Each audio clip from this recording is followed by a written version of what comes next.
Di hari keempat ini ternyata pasukan Hamas masih berada di wilayah Israel, di mana mereka terus menarget warga sipil.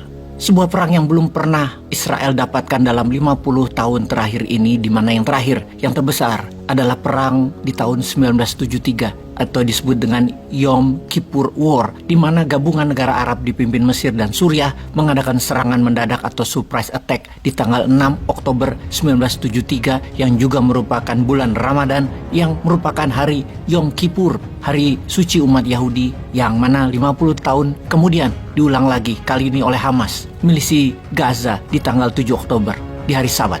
Kita ke medan perang sekarang. Ada 6 titik pemantauan, ada pagar kawat dan pagar beton, ditambah tentara Israel berjaga di semua perbatasan antara jalur Gaza dan wilayah Israel. Ditambah lagi radar dan ratusan kamera di lokasi yang semuanya melindungi dan mengelilingi perbatasan Israel dengan Gaza. Semuanya dijebol oleh pasukan Hamas kemarin. Sebuah serangan yang berhasil dilakukan oleh Hamas. Lalu selama 4 hari, kota Gaza dihajar bom dan lebih dari 1.000 target dirusak yang diduga markas Hamas sebagai serangan balik yang dilakukan oleh pihak Israel. Sejauh ini tercatat korban 800-an warga sipil Israel dan 500-an warga sipil Gaza serta ratusan tentara Hamas telah mendekati angka 2.000 orang meninggal dari kedua belah pihak dan lebih dari 5.000 yang cedera. Ditambah ratusan orang menjadi sandera oleh Hamas dan ratusan tentara Hamas ditangkap oleh Israel. Kondisi di jalur Gaza kini semakin parah karena sejak hari pertama Kementerian Pertahanan Israel yang dikomandoi oleh Yoav Galan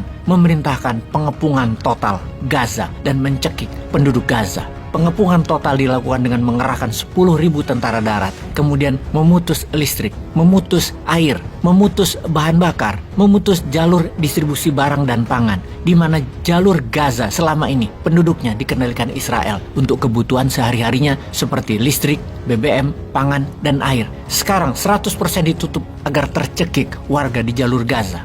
Kemudian Perdana Menteri Israel, Netanyahu, mengatakan kepada warga Israel bahwa perang kali ini akan sulit dan panjang. Dan bersiaplah yang terburuk. Dan kita semua tahu Israel warganya melakukan wajib militer 2-3 tahun di masa mudanya. Dan inilah drill latihan perang yang mereka lakukan untuk warganya sebagai Fifth Army atau Angkatan Kelima, bersiap untuk perang jangka panjang. Sementara Hamas menggunakan ratusan sandera untuk menekan pihak Israel. Kalau terus mengebom Gaza, maka sandera dibunuh tanpa pemberitahuan sebelumnya. Pasukan Hamas masuk ke Israel, semuanya pasukan kamikaze, pasukan berani mati. Mereka melakukan perang kota, mentarget penduduk sipil. Mereka makan dari makanan penduduk yang disergap mereka. Terus melompat-lompat pindah-pindah di tengah penduduk yang setiap rumahnya punya bunker. Diduga ada 1.000 milisi Hamas masih berada di wilayah Israel dan terus akan bertambah jumlah tersebut. Untuk itu, kita hitung berapa kekuatan militer Israel dan Hamas agar kita semua melihat dari sisi lain, yaitu militer, di mana Indonesia harus segera mengambil sikap yang jelas. Kalau tidak, warga Palestina akan meninggal mungkin lebih dari 5.000 orang dan jalur Gaza akan menjadi wilayah Israel 100%. Israel itu memiliki 170.000 tentara aktif dan kurang lebih 465.000 tentara cadangan. Israel juga memiliki 601 pesawat terbang dan 241 jet tempur. Selain itu juga memiliki 126 helikopter, di mana 48 helikopternya adalah tempur. Israel juga memiliki kendaraan lapis baja terbanyak mungkin, 56.000 unit. Untuk mobil peluncur roket lebih dari 300 unit. Kekuatan Hamas sekarang. Hamas merupakan salah satu kelompok pejuang Palestina yang populer dan disebut-sebut salah satu kelompok militan paling tangguh di dunia. Kekuatannya lebih dari 20.000 tentara terlatih. Secara persenjataan, Hamas memiliki berbagai macam jenis rudal darat dan udara. Beberapa di antaranya adalah rudal anti-tank yang diyakini telah diselundupkan melalui terowongan dari Semenanjung Sinai, Mesir.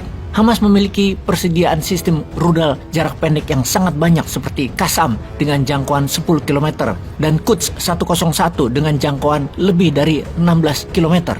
Selain itu, Hamas juga mengoperasikan berbagai sistem rudal jarak jauh seperti M75 dengan jangkauannya lebih dari 75 km, The Fajr jangkauannya hingga 100 km, dan IR 160 hingga 120 km. Melihat catatan dalam satu hari Hamas bisa menyerang dengan roket sebanyak lebih dari 5.000 dan hingga saat ini Hamas masih menyerang dengan roket-roketnya, maka tidak heran Gaza dikepung dari udara oleh Israel menarget gudang senjata Hamas. Diperkirakan ketika gudang senjata telah terindikasi dan telah dibom oleh Israel, pasukan darat Israel akan masuk ke Gaza. Gaza akan jadi wilayah Israel penuh atas nama memberangus Hamas. Pengepungan Gaza dengan memblokade pangan, listrik, air, dan BBM, berapa lama Hamas di Gaza bisa bertahan?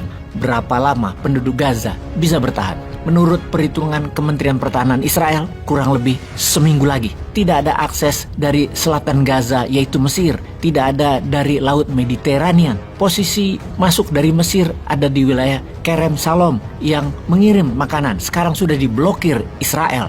Apa yang dilakukan Israel bisa membuat lebih banyak lagi korban warga sipil Palestina di jalur Gaza, karena pastinya tidak ada obat-obatan untuk menyembuhkan korban dan akan membuat dunia semakin parah. Karena walaupun Israel dan Palestina bukan negara penghasil minyak bumi, harga minyak bumi sudah naik lebih dari 5% dan akan mendekati $100 per barelnya. Indonesia masih impor, Cak. BBM kita bisa 20.000 perak per liter.